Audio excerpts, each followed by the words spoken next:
Баршаңызға сәлем. Ұялы телефондар біздің өмірімізге толықтай енді және бір бөлшегіне айналды.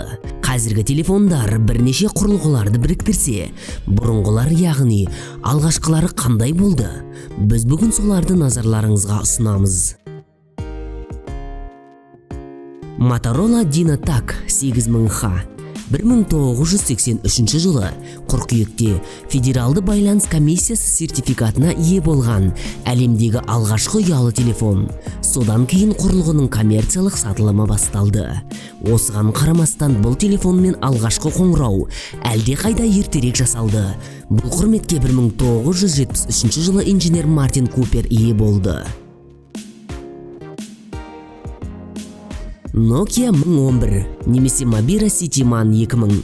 Бұл телефон 1992 жылы пайда болды және GSM желілерінде жұмыс істейтін алғашқы кең таралған модель болды. Nokia 1011 1994 жылға дейін шығарылды. Содан кейінгі құрылғы жаңа және жетілдірілген модельдермен ауыстырылды. IBM Simon. Бұл телефон мен қалта компьютерінің мүмкіндіктерін біріктірудің алғашқы әрекеті. Телефон 1992 жылдың 23 қарашасында тұжырымдама ретінде көпшілік назарына ұсынылды және 1994 жылы шығарылды. Құрылғының бағасы $899 басталды. Қоңырау шалумен қатар, құрылғы ұйымдастырушы функцияларды, факстарды жіберуге және қабылдауға мүмкіндік алды. Электрондық почтамен жұмыс істеуге рұқсат етілді және бірнеше ойындардан тұрды. Сонымен қатар IBM Simon сенсорлы экранға ие болды.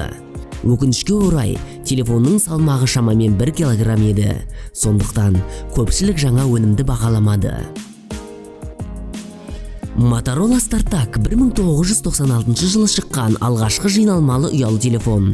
Мұндай құрылғының ықшамдылығын біздің заманымыздың ұялы телефондарымен салыстыруға болады. Мобильді технологиялар әлемінде және тағы да Motorola'дағы революция. Nokia 9000 коммуникатор. Бұл телефон мен қалта компьютерінің мүмкіндіктерін біріктіретін алғашқы әлемдегі сәтті құрылғы. Смартфонның салмағы 397 грамм болса да, оның танымал болуына кедергі болмады. Nokia 9000 8 мегабайт жадымен, монохромды экранмен және QWERTY толық өлшемді пернетақтамен жабдықталған. Смартфон 1996 жылы шығарылды. Sharp GS-H04 камерасы бар әлемдегі алғашқы ұялы телефон. Технологияның кереметі 2000 жылы Жапонияда пайда болды. Бүгінгі таңда бұл камераның сапасы күлкілі болып көрінеді. Небәрі 0,1 мегапиксель. Бірақ сол кездері бұл керемет нәрсе сияқты көрінді. Ал видео қызықты әрі пайдалы болса, лайк басып кетуді ұмытпаңдар. Ал жаңа видеоларымызды жіберіп алмас үшін арнаға жазылып, қоңыраушаны басып қойыңдар.